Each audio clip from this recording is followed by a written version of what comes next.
The nature's mockery. Something crawls through the gardens of suburban America, wearing the face of flowers we once trusted. Nature's mockery doesn't simply mimic plant life, it perfects it, creating specimens so unnaturally vibrant they seem to pulse with borrowed life. These entities appear as common garden varieties, yet their colors burn too bright. Their growth patterns defy seasons, and their presence brings a silence that even insects fear to break. The most disturbing aspect isn't their appearance, but their purpose. They're scouts, observers planted in our most intimate spaces where we seek peace and beauty. Homeowners water them lovingly, unaware they're nurturing something that watches, learns, and reports back to whatever cosmic intelligence sent them. When touched, some witnesses describe a sensation like static electricity, followed by vivid dreams of being buried alive in rich, dark soil. The boundary between flora and hunter has never felt more fragile. The iris, behind every camera lens, something might be watching back. The iris represents the violation of our most basic assumption about surveillance, that we control what watches us. This entity doesn't simply observe, it inhabits optical devices, transforming our tools of documentation into windows for something vast and hungry. Photographs develop with extra shadows in corners where no shadows should exist. Video recordings capture movements that weren't there during filming, subtle shifts that only become apparent during playback. The most chilling reports describe viewers becoming aware they're being watched while reviewing their own footage,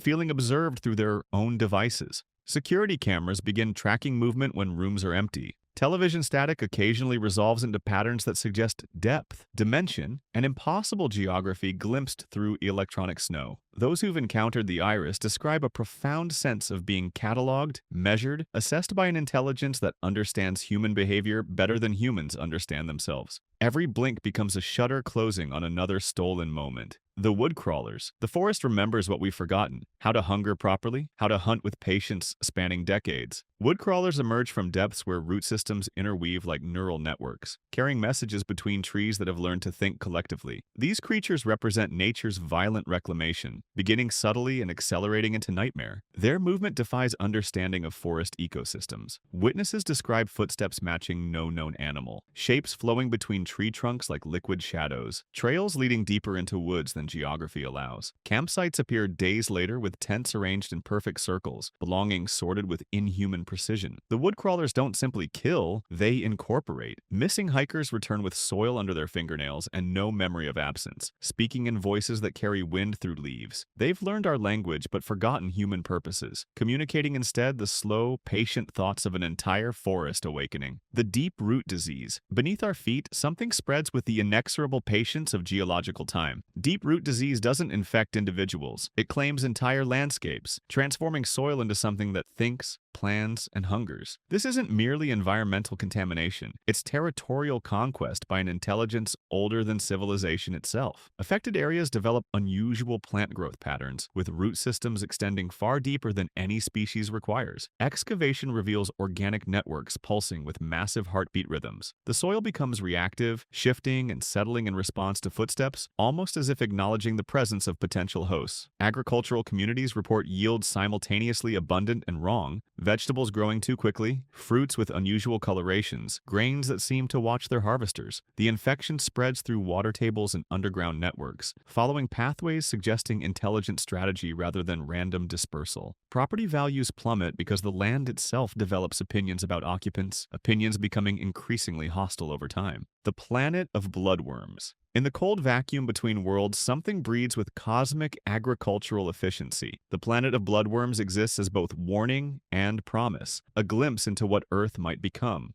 This celestial body demonstrates that intelligence doesn't require consciousness as we understand it, that entire worlds can serve as nurseries for entities viewing space and time as mere obstacles. The planet's surface writhes with activity, creating patterns visible from astronomical distances. These aren't random movements, but coordinated behaviors suggesting a planetary-scale nervous system. Each organism serves as predator and prey in millennia-spanning cycles of self-perpetuating consumption. Most disturbing are transmission signals detected by deep deep space monitoring, not electronic communications, but biological broadcasts suggesting active recruitment. The patterns match terrestrial neural wavelengths as if something vast teaches our neurons to respond to alien rhythms. Radio telescopes occasionally capture what sound like screams, but analysis reveals they're lullabies for ears that haven't evolved yet. The Skinwalkers, identity becomes currency in transactions we never agreed to participate in. The Skinwalkers don't simply wear human appearances, they perfect them, becoming more convincingly human than those they replace. These entities study targets with scientific precision, learning not just physical characteristics but speech patterns, emotional responses, and subtle behavioral tics, making each person unique. The replacement process defies detection through conventional means. Family members report subtle changes, favorite foods becoming distasteful, familiar jokes told with different timing, childhood memories recounted with misaligned details. The uncanny valley works in reverse. These imposters feel more real than originals, optimizing human behavior by removing random inefficiencies. Most chilling are accounts from those claiming to have encountered their own doubles. The experience transcends fear, evolving into existential horror as witnesses confront versions of themselves seeming more confident, articulate, appealing. These encounters suggest Skinwalkers don't just copy, they improve, creating humans who never existed but feel more real than those who did. The False Submariner.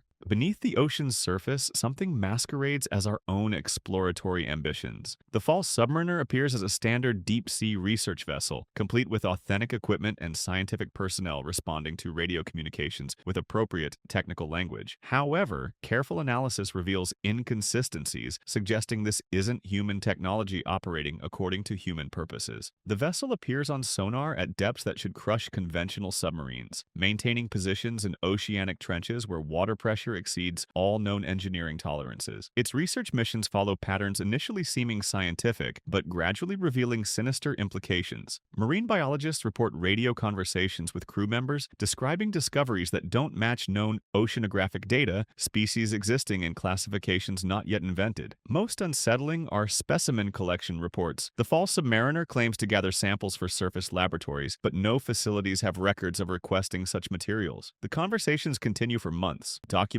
research serving purposes known only to entities understanding oceanic depths as habitable space. The visitors. They arrive without announcement and leave without trace, yet their presence lingers like radiation in places where reality has been temporarily suspended. The visitors don't announce themselves through dramatic manifestations. Instead, they slip into existence during moments when human attention wavers, occupying spaces between perception and memory. Witnesses describe encounters feeling more like déjà vu than direct experience. Families discover additional place settings at dinner tables, expecting guests who never formally arrived. Photographs develop with extra figures in family gatherings, individuals whose faces seem familiar but names remain elusive. Children draw pictures of relatives who don't exist, speaking casually about conversations with people their parents never met. The visitors' methodology suggests they understand human social dynamics better than humans do. They integrate seamlessly into existing relationships, creating false memories feeling authentic and comfortable. Their presence becomes noticeable only through accumulated inconsistencies, birthdays for people never born, celebrations for events that never occurred. They don't invade our lives, they insert themselves into histories,